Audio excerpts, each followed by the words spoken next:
Thank you. Merci. Thanks. Merci. Merci. Good morning. Bonjour. Glad you showed up. Content que vous soyez venus. Glad you're here. Content que vous soyez là. Happy New Year, by the Bonne way. année, au fait. J'ai raté l'occasion de vous le dire plus tôt.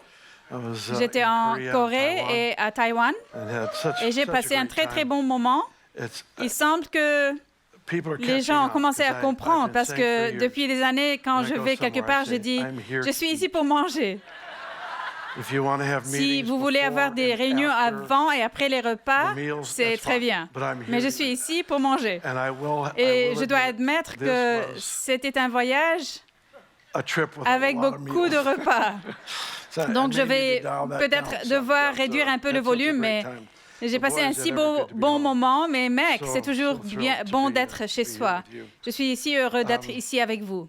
J'ai quelque chose à vous lire, une blague très courte, mais ça en vaut la peine. Les entreprises se vantent de donner aux plantes le goût de la viande.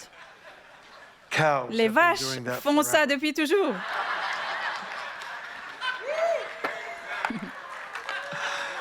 Oh, bonté gracieuse. C'est une parole de sagesse, juste là. Je pense que les personnes qui ressemblent le plus à Christ dans cette église sont les végétariens parce qu'ils supportent beaucoup de mes taquineries. Quelqu'un m'a acheté un T-shirt il y a quelque temps qui disait « Si Dieu voulait que nous soyons végétariens, il aurait rendu les brocolis plus amusants à tirer. » C'est parfaitement logique pour moi. Alors, d'accord. Ouvrez vos Bibles au livre de Malachie. Comme certains l'appelleraient Malachi, le prophète italien. Malachie. Malachie est le dernier livre de l'Ancien Testament. Je n'ai rien fait de tel depuis un bon moment. Ce que je veux faire dans mon cœur, c'est prendre probablement 2 semaines et étudier le livre de Malachie. Il y a 2 parties que nous allons devoir étudier. La première partie aujourd'hui va donc porter principalement sur la correction qui mène à la plénitude de l'alliance. Le Seigneur est très confrontant, mais quand il corrige, c'est toujours une invitation à la vie. Ces corrections ne sont jamais axées sur la punition, elles sont toujours axées sur la vie. Elles sont toujours des invitations à entrer dans le but, à entrer dans le destin. Ainsi, nous trouvons dans les 3 premiers chapitres en particulier, nous trouvons le Seigneur abordant certains des problèmes du cœur que nous allons examiner dans un moment. Les questions du cœur qui sont devenues mortes chez les gens. Ils étaient devenus un peuple de routine au lieu de la relation vitale que nous sommes censés avoir avec le Seigneur. Bien sûr, c'est un contexte de l'Ancien Testament, donc cela aura à voir avec les sacrifices d'animaux et ce genre de choses. Mais c'est essentiellement dans le contexte de notre affection, de notre adoration pour le Seigneur. Une des choses que vous remarquerez une phrase répétée encore et encore. Le Seigneur faisait une déclaration, puis il disait... Et pourtant, vous dites, en anglais, il fait ça genre 9 ou 10 fois.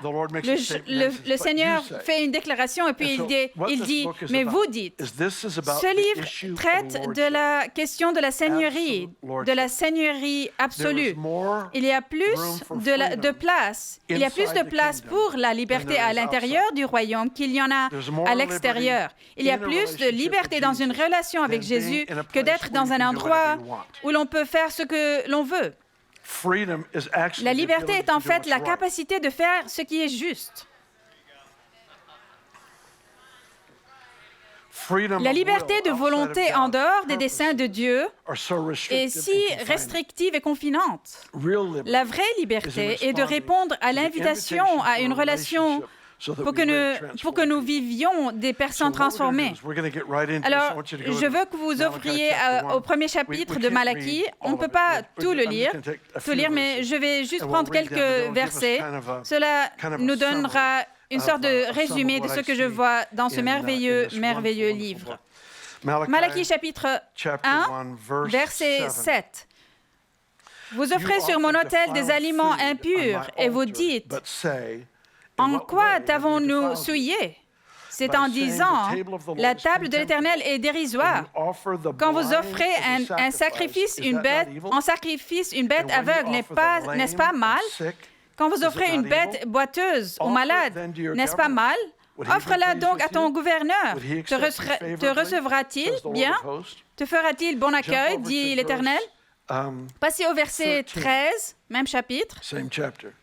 Vous dites, quel ennui, et vous la dédaignez, dit l'Éternel. Cependant, vous amenez des bêtes volées, boiteuses ou malades. Voilà les offrandes que vous faites. Puis-je les accepter de vos mains, dit l'Éternel? Maudit soit le tricheur qui a dans son troupeau un mâle et qui offre et sacrifice au Seigneur une bête en mauvais état. Car je suis un grand roi, dit l'Éternel, et mon nom est craint parmi les nations. C'est là que nous allons commencer. Jolie, heureuse, agréable conversation à Malachie. D'accord.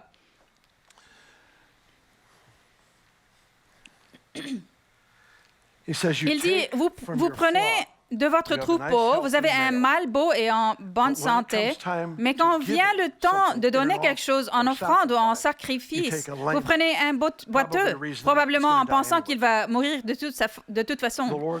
Le Seigneur voit cela et l'appelle du mal.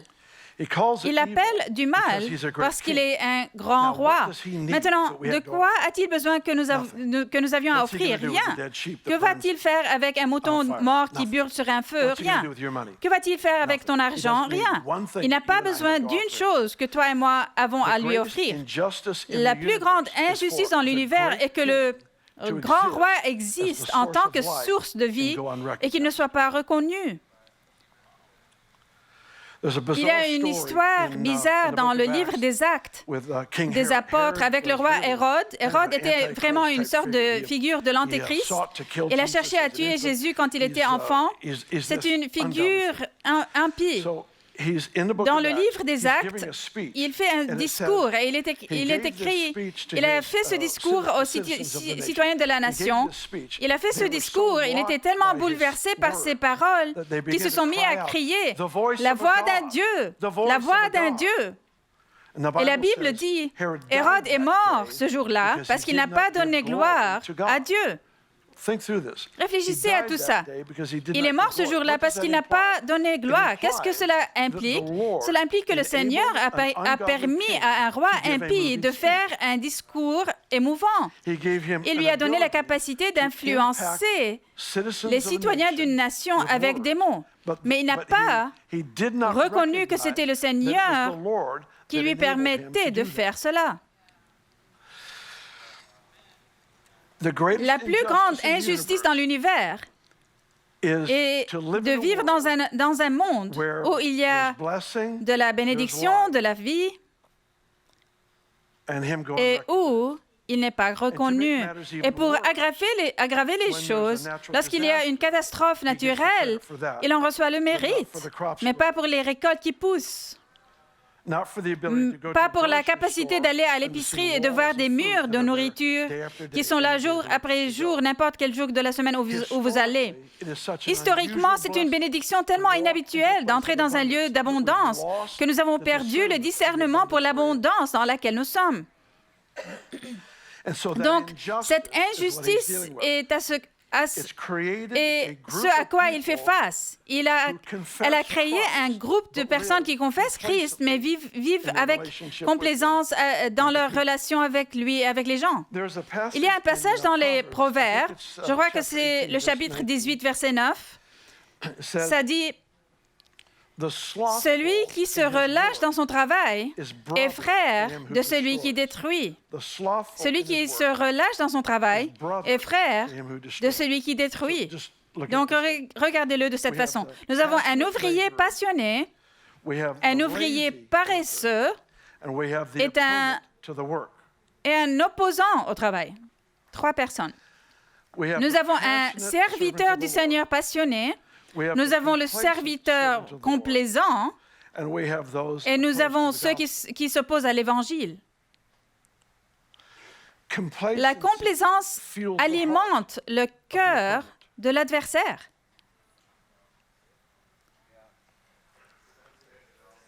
J'essaie de ce côté. La complaisance légitime l'opposition à l'Évangile.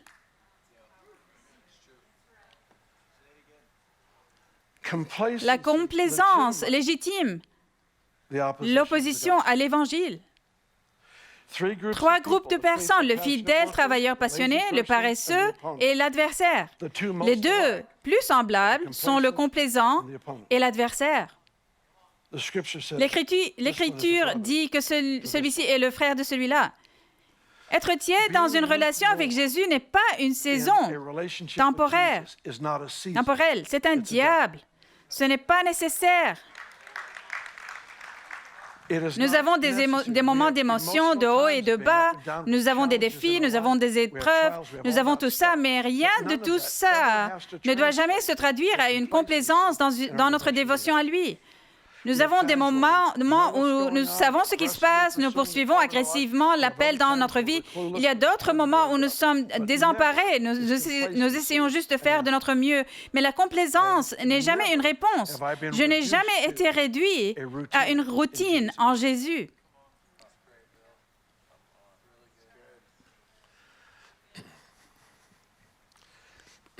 J'ai d'autres blagues, si cela devient nécessaire.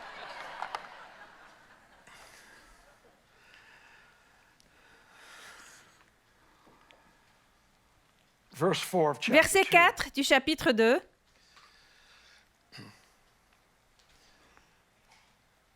Vous saurez alors que je vous ai adressé ce commandement afin que mon alliance avec Lévi subsiste. D'accord. Combien d'entre vous ont leur Bible avec vous? Laissez-moi les voir. Dites-le avec moi, j'aime ma Bible.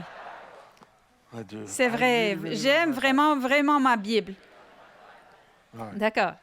Si vous n'en avez pas, volez celui de votre voisin. Non, non, je plaisante. Ne commencez pas à vous battre ici, d'accord. Il a dit, je vous ai adressé ce commandement afin que mon alliance subsiste. Le commandement nous relie à l'alliance. L'alliance nous relie à la rencontre qui se termine par la transformation. Il n'essaie pas de nous trouver... Il n'essaie pas de nous trouver des choses à faire pour nous occuper dans l'activité chrétienne. Chaque commandement est une invitation à entrer dans la vie. Et donc, il dit ceci, il dit, « Le commandement est adressé afin que mon alliance avec Lévi subsiste. » Verset 5, « Mon alliance avec lui était une alliance de vie et de paix. » Quelqu'un n'est jamais parti en vacances où tout est inclus, toute la nourriture, tout le reste, tout est inclus. Ce mot « paix » est le mot le plus complet de la Bible, où tout est inclus. Si jamais tu le voulais et que c'est bien, c'est inclus dans ce mot. Le mot « paix » signifie pensée saine, aussi santé divine et prospérité. C'est genre tout ce pourquoi vous avez jamais prié est en fait dans ce mot « paix ». Alors ici, ce qu'il dit est « Je vous ai apporté un commandement pour l'alliance continue ». Quelle est l'alliance? C'est une alliance de vie et de paix. C'est une alliance où vous êtes lancé dans la raison pour laquelle vous avez été fait, l'entrée et le commandement. David a dit qu'il méditait le commandement du Seigneur au milieu de la nuit parce qu'il a vu ce qu'ils étaient. Ils étaient des invitations à la vie. Ils étaient des invitations à une percée personnelle. Ils étaient des invitations à devenir tout ce que Dieu l'avait destiné et conçu à devenir. Il y a beaucoup de gens qui, pour une raison quelconque, disent qu'il n'y a plus de commandement à cause de la grâce dans le Nouveau Testament. Je ne sais pas comment vous pouvez penser ça et lire la Bible. Je veux dire, même si vous lisez juste le Nouveau Testament, il y a beaucoup de suggestions ici, on dit. Et ce ne sont pas des suggestions, d'accord. OK. Le verset 7 du chapitre 2 dit, « Les lèvres du prêtre sont les gardiennes de la connaissance. C'est à sa bouche qu'on demande la loi parce qu'il est un messager de l'Éternel. » C'est une belle déclaration. Voici le point. Chaque croyant dans cette salle est appelé un prêtre pour le Seigneur. Et quel est l'objectif principal du prêtre du Seigneur? C'est pour préserver une conscience de ce qui est juste et de ce qui est injuste.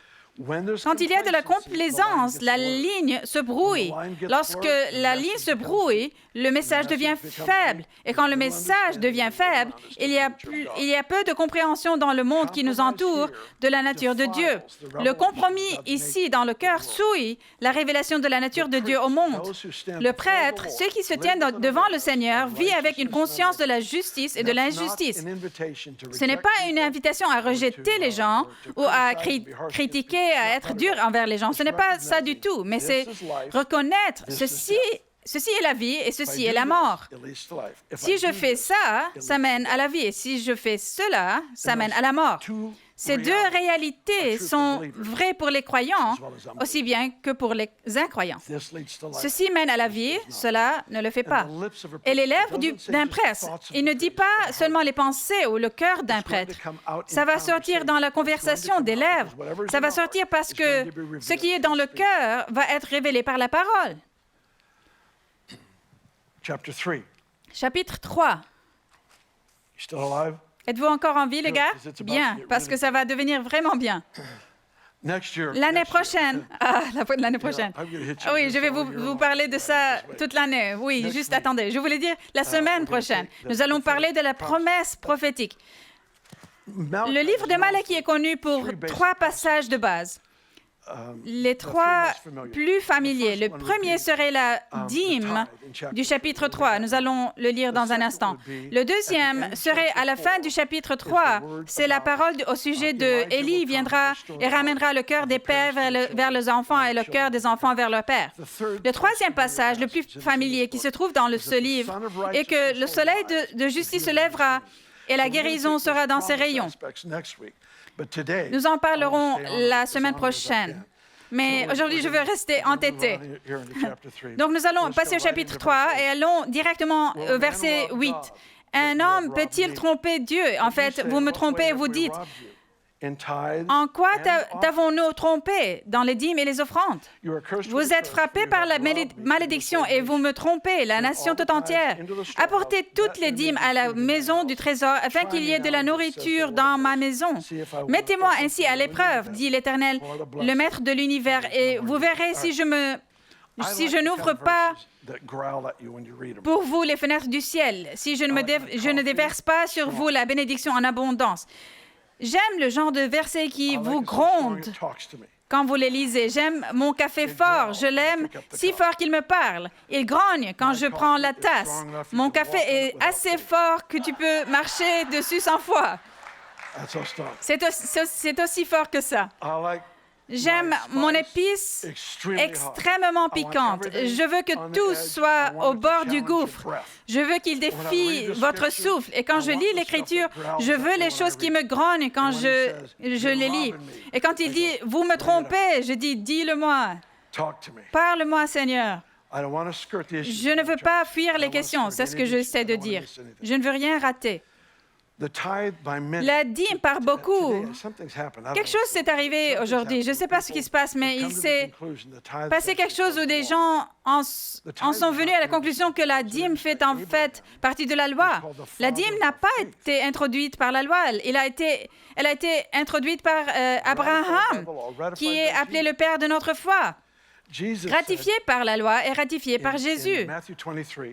Jésus a dit dans Matthieu 23, il parle aux prêtres, les pharisiens, il dit, « Vous les gars, vous versez la dîme de vos herbes. » Il donne un soin si délicat à cette partie et il dit, c'est cela qu'il fallait pratiquer. C'est ce qu'il dit. C'est cela qu'il fallait pratiquer. Voilà donc il ratifie la dîme sans négliger le reste. Qu'est-ce qu'il dit? C'est la maternelle ici. Mais vous devez poursuivre les études supérieures. Les gens pensent que la dîme est un signe de maturité spirituelle. Tu paies la dîme? Félicitations, tu n'es plus un voleur.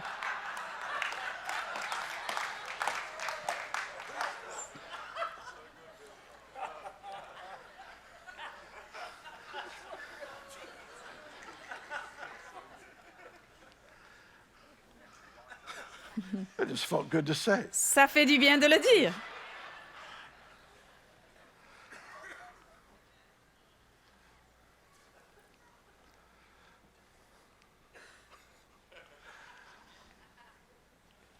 It's a beginning place. C'est un lieu de départ. It's not an arrival. Ce n'est pas une arrivée, ce n'est pas une destination. It's a step C'est une in the journey. étape dans le voyage.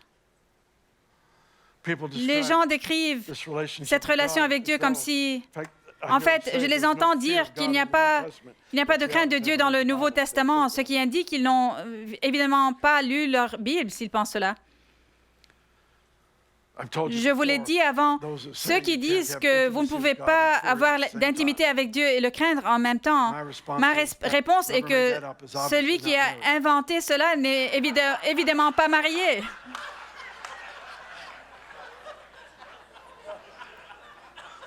I am intimate Je with suis my intime wife, avec and ma she femme, scares me. mais elle me fait peur.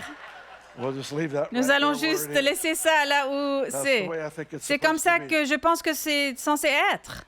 This relationship Cette relation with the avec le Lord, Seigneur, not one of the pas commands he un gives des us commandements are to qu'il nous imprison donne us. n'est pour nous emprisonner. Not one of them. Pas un seul. None of them are Aucun d'entre restrictions. eux n'est une Anytime a restriction. person sees them as Chaque fois qu'une restrictions, personne they're les looking voit from the comme outside des in. restrictions, c'est Those qu'elle who regarde de live l'extérieur in the vers l'intérieur. relationship and see Mais when ceux he qui speaks vivent a dans la command, relation he's voient actually que quand il enabling donne us un by commandement, grace to c'est do what he said. ce qui nous permet en fait par difference grâce between law de and grace, faire ce qu'il a dit. you realize this? La différence The law entre la loi et la says, grâce, je ne don't sais pas murder. si vous Grace vous en rendez compte. call somebody La a loi thief. dit tu ne commettras pas de meurtre. Et la grâce dit The law ne says, traite don't pas commit quelqu'un adultery. Grace says, don't d'imbécile. lust after a woman. La loi dit tu ne commettras pas d'adultère et la It's a lot grâce dit easier to not ne kill convoite pas une femme. Than it is Il est beaucoup plus facile de ne pas tuer que de ne pas appeler quelqu'un par un nom très descriptif quand on vous coupe l'autoroute. the point Le fait est the law que la is loi simple est assez simple. Grace La takes grâce prend la présence dans une relation to achieve. pour achever. The command Les and the grace commandements are sous la invitations to partnership. grâce, sont des It's what invitations à un Jesus partenariat. lives his life in C'est là and où through Jésus our vit yielding, sa vie our willingness dans to et à obey. travers notre soumission, notre volonté Grace enables me à to obéir. do more La than I grâce me could permet de faire on my plus own if I were que je just ne pourrais left with faire commandments. par moi-même si je ne me retrouvais qu'avec des commandements. I remind you Je again vous of the rappelle encore verse. du verset. L'ange du Seigneur The angel of a the Lord parlé spoke to Mary. à Marie et lui a dit, rien n'est impossible à Dieu. Le mot rien est en fait de deux mots en grec. Le mot, c'est le mot non et c'est le mot rhéma. C'est cette parole de Dieu fraîchement prononcée. Ainsi, aucune parole de Dieu fraîchement prononcée sera impossible. Le mot impossible signifie sans capacité. Jack Taylor nous a dit il y a des années que ce verset peut être traduit comme ça. Aucune parole de Dieu fraîchement prononcée ne vous parviendra jamais qui ne contienne sa propre capacité à s'accomplir. Ils ont trouvé des graines dans les pyramides qui ont 2000 à 3000 ans, des graines de 3000 ans, et ils les plantent et elles poussent. Le pouvoir est dans la graine. La graine est la parole de Dieu, la capacité de devenir tout ce qu'il a dit et dans ce qu'il a dit. Mais il faut que le croyant cédé reçoive la parole. C'est la reddition. Nous n'accomplissons pas de grandes choses pour Dieu parce que nous sommes déterminés. Nous accomplissons de grandes choses parce que nous nous sommes rendus. La foi est la preuve de la reddition, pas de la détermination. La foi n'est pas le résultat d'un effort, c'est le résultat de l'abandon.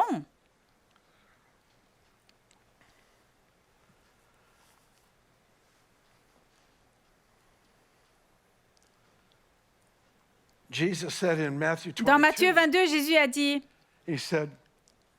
rendez à l'empereur ce qui est à l'empereur, les impôts, give unto God rendez à Dieu what belongs to ce God. qui est à Dieu.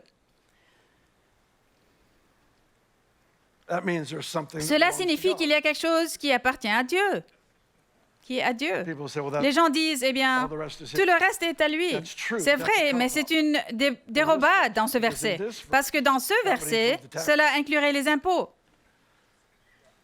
He's making Il this fait une distinction entre ce qu'il y a dans mon... Qu'y a-t-il dans ton portefeuille, quelle que soit cette pub? Ce qui est dans mon compte qui appartient à César et à Dieu. C'est seulement dans le royaume de Dieu que 90% de l'ensemble a un plus grand impact que l'ensemble.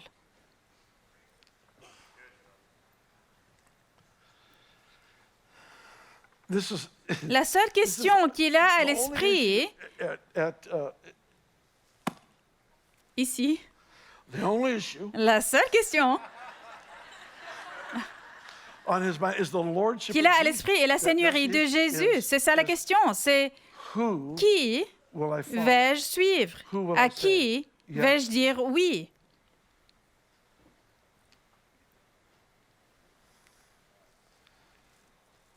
Il dit, afin qu'il y ait de la nourriture dans ma maison, mettez-moi ainsi à l'épreuve. La Bible nous prévient, ne provoquez pas Dieu, ne mettez pas Dieu à l'épreuve. Je me souviens que dans le mouvement de Jesus People, il y avait ces autocollants de pare-chocs qui disaient « Essayez Jésus ». Ensuite, Winkie Pratt il nous a dit une fois, il a dit « Il n'est pas disponible en taille d'essai. Tu ne peux pas essayer Jésus. Il est Dieu, il n'a qu'une seule taille, c'est très large. » Et selon le chapitre 1 ici, il dit « Je suis un grand roi ». La grande injustice est que de grandes choses se produisent dans le monde, juste la capacité de manger de la nourriture et lui de ne pas être reconnu. Pourtant, c'est à lui que revient le mérite des inondations et de toutes les autres ordures. Le Seigneur nous demande donc des comptes. Il dit, mettez-moi ainsi à l'épreuve, et voici le résultat final. Et vous verrez si je n'ouvre pas pour vous les fenêtres du ciel. Est-ce que quelqu'un d'autre ici a prié pour des cieux ouverts? C'est étrange, mais ceci ouvre le ciel, la générosité.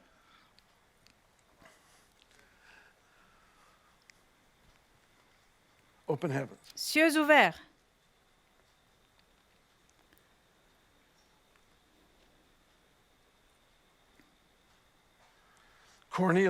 Corneille, dans le livre des Actes des Apôtres, était un gentil.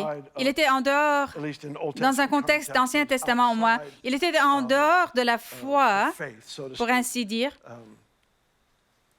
Il n'était pas juif, mais il aimait Dieu et il aimait ce que Dieu faisait en Israël. Alors, il faisait des dons. Et elle dit que le Seigneur lui a rendu visite. Le Seigneur a dit, les dons que tu as faits sont montés devant Dieu dans le ciel et il s'en est souvenu, un souvenir. Un monument maintenant, les monuments de pierre seraient un tas de pierres qu'Israël dresserait et cela leur rappellerait un événement. En d'autres termes, Israël traversait la mer Rouge à cet endroit, ou le Jourdain, et ils mettaient un tas de pierres pour que chaque fois que, vous savez, maman, papa et les enfants marchent sur le sentier de la rivière et qu'ils demandent « Hé, à quoi sert ce tas de pierres ?» Ils puissent s'arrêter et leur raconter l'histoire. Eh bien, c'est ici que Josué a fait ça, ou Moïse a fait cela. C'est ici qu'Israël a traversé à la terre promise, le Jourdain. Donc, c'était un tas de pierres qui les rappellerait. Le Seigneur a dit que les dons de Corneille étaient des monuments de pierre commémoratifs dans le ciel, un tas de pierres qui parlaient à Dieu, le Père, de la générosité de quelqu'un sur terre. Qu'est-il arrivé? Il a été visité avec un déversement du Saint-Esprit. Toute sa famille a été sauvée. La mauvaise conclusion est que vous pouviez acheter des miracles à Dieu. Vous avez entendu les gens plaisanter au sujet de Vous savez, envoyez $100 et vous aurez votre miracle ou quoi que ce soit. C'est horrible, horrible. C'est juste mal. Vous ne pouvez pas acheter à Dieu. Je ne peux pas le manipuler avec mon argent. Je ne peux pas le manipuler avec mes mains levées ou mon cri ou quoi que ce soit d'autre. Il est impossible à le manipuler. Je sais ce que je veux dire. Laissez-moi tranquille. Il est mal prononcé. Il est non affecté par la manipulation. Mais en même temps, cela illustre que je ne connais jamais la plénitude de ce que Dieu a l'intention de faire en dehors de la générosité. Il dit dans ce passage, afin qu'il y ait de la nourriture dans ma maison. Pensez-y. Je n'ai jamais vu une église. J'ai le privilège, le luxe, si vous voulez, de travailler avec des ministères du monde entier. Je n'ai jamais vu un ministère ou église d'aucune sorte qui fonctionne dans une grande révélation de la parole qui n'était pas aussi généreuse. Il y a un lien. Ceci est afin qu'il y ait de la nourriture dans ma maison. Il y a un lien. Il serait faux de penser que si je donne une offrande à Dieu, mon voisin ou mon cousin ou membre de famille sera sauvé. C'est idiot parce que on ne peut pas le manipuler. Mais en même temps, chaque fois que nous pénétrons dans les schémas de la générosité, quelque chose change dans le monde spirituel, dans nos vies, dans nos familles. Et il y a une corrélation entre la générosité et la percée dans les foyers. Je sais qu'il y a des avertissements dans les Écritures de donner sans regret ni contrainte. En d'autres termes, ne laissez personne utiliser des mots fantaisistes pour manipuler ou persuader l'un d'entre vous de donner quoi que ce soit. C'est mal. La dîme est à lui, mais tout le reste est à nous, à notre discrétion et à notre disposition. Ne laissez personne vous manipuler, mais en même temps, il y a des occasions en Dieu d'intervenir pour faire quelque chose de courageux par l'action. Parfois, c'est des mots. Parfois, c'est juste servir quelqu'un. Parfois, c'est de s'arrêter assez longtemps pour que la personne qui souffre sache que vous vous souciez vraiment de son état. Et parfois, c'est de l'argent, mais c'est un cœur de générosité. Ici, il décrit les cieux ouverts en raison de la générosité. Nous avons quelque chose qui se passe ici depuis un mois environ. Je ne sais pas ce que c'est, sauf que c'est merveilleux. Nous avons quelque chose. Il y a un incroyable mouvement du Saint-Esprit que nous vivons. Je ne sais pas combien on vous a parlé au nom à l'ouverture de cette réunion, mais je suppose qu'ils ont dû faire entrer les gens chez eux à minuit vendredi. Nous avons eu une réunion du personnel cette semaine et c'était juste une si forte visitation du Saint-Esprit. Quelque chose se passe ici. Et je crois que l'ouverture des cieux est au moins en partie le résultat de ton et mon choix ensemble de vivre une vie de générosité. En même temps, je sens que le Seigneur nous invite, montez plus haut, venez plus haut, montez plus haut. Et voici mon invitation pour vous. La chose qui me concerne le plus, pas concerne dans le sens de l'inquiétude, concerne dans le sens de la priorité. Et la complaisance dans le cœur d'un croyant dans cette maison. Parce que la complaisance donne une raison de s'opposer à l'Évangile plus qu'elle ne le soutient.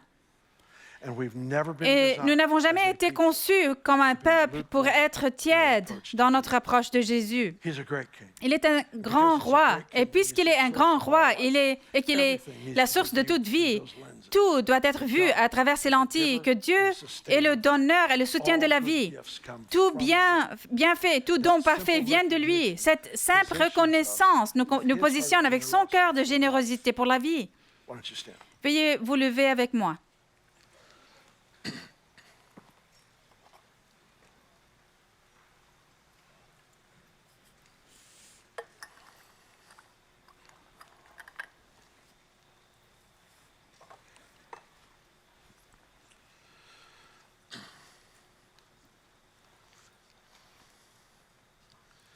Happy New Year. Bonne année. Merry Christmas. Joyeux Noël aussi, je suppose.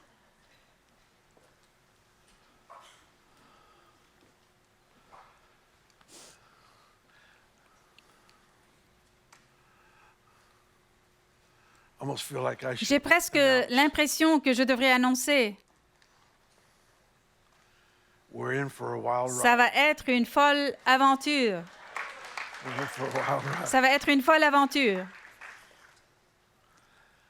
Je pense que l'une des choses les plus importantes à réaliser quand on voit l'Esprit de Dieu agir comme nous le voyons, la première conclusion à laquelle nous devons arriver est que nous ne savons pas ce que nous faisons. Parce que quand vous savez ce que vous faites, vous essayez de le fixer dans ce que vous l'avez vu faire dans le passé.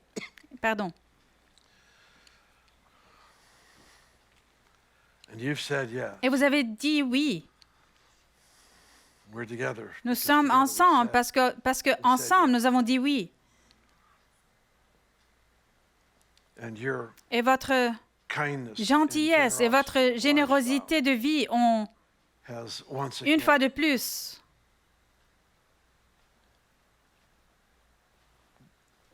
donné l'invitation à Dieu de prouver qui il est. Et il est un Père extravagant. Il est un qui se réjouit à ton et à mon sujet. Vous savez, je ne sais pas si ça doit être dit maintenant, mais de temps en temps, je suis dépassé. Je travaille dur. Vous travaillez dur. Mais quand ça marche, c'est par grâce.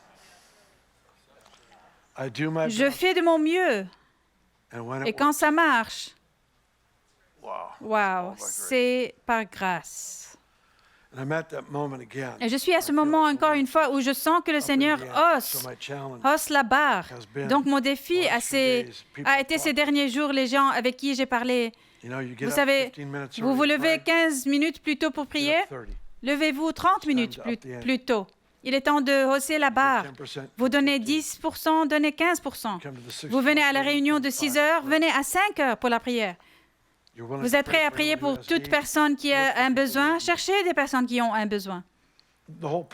Le point, vous lisez deux chapitres par jour, lisez 5. Je n'essaie pas d'écrire un légalisme. J'essaie de dire, cela nous isole de la complaisance. Ça m'isole. J'ai eu un défi ces dernières semaines avec le sommeil. Et s'il vous plaît, ne me faites pas de suggestions. Je n'ai pas besoin de plus de tisane. Et non, ce n'est pas mon café. Laissez-moi tranquille. Mais sérieusement, chaque moment d'être agité la nuit, je ne devrais pas dire chaque moment peut-être, presque à chaque instant d'être agité la nuit, je l'ai interprété comme une invitation à la prière. J'ai quelque chose dans la ligne de mire et ça s'appelle la complaisance. Et je ne veux pas permettre à cette chose de vivre dans aucune personne que je connais. Parce que je veux effacer le plus possible l'objection à l'Évangile et ne plus jamais voir le peuple de Dieu alimenter l'adversaire par la complaisance. Alors, Père, c'est ce que je prie. Je prie pour que tu nous aides à redevenir un peuple qui est tout à fait dans le coup. Nous avons dit oui depuis des années, mais nous le répétons, oui, oui, oui, oui, oui. Je prie pour ceux qui regardent même Bethel.tv, la même chose, qu'il y aurait un tel feu dans nos âmes, au-delà des hauts et des bas émotionnels. Le feu, parce que j'ai dit oui au Dieu qui brûle pour moi. J'avais probablement 19 ans quand j'ai entendu une femme prophétiser dans cette église quand mon père était le pasteur. Je n'oublierai jamais sa prophétie. Elle a dit, la parole du Seigneur par sa bouche était, « Si vous vous languissez de moi, comme je me languis de vous, vous serez satisfaits. Si tu te languis de moi, comme je me languis de toi, Seigneur, ces yeux qui brûlent comme le feu, qu'ils touchent mon propre cœur, mon Dieu, je te donne tout, je te montre tout. Que tes yeux brûlants enflamment quelque chose en moi qu'aucune opposition ne pourra jamais éteindre. Je prie cela donc pour cette famille au nom de Jésus. Une question de plus. S'il y a quelqu'un ici qui dirait, Bill, je n'ai pas de relation personnelle avec Jésus. J'ai besoin d'être en accord avec Dieu.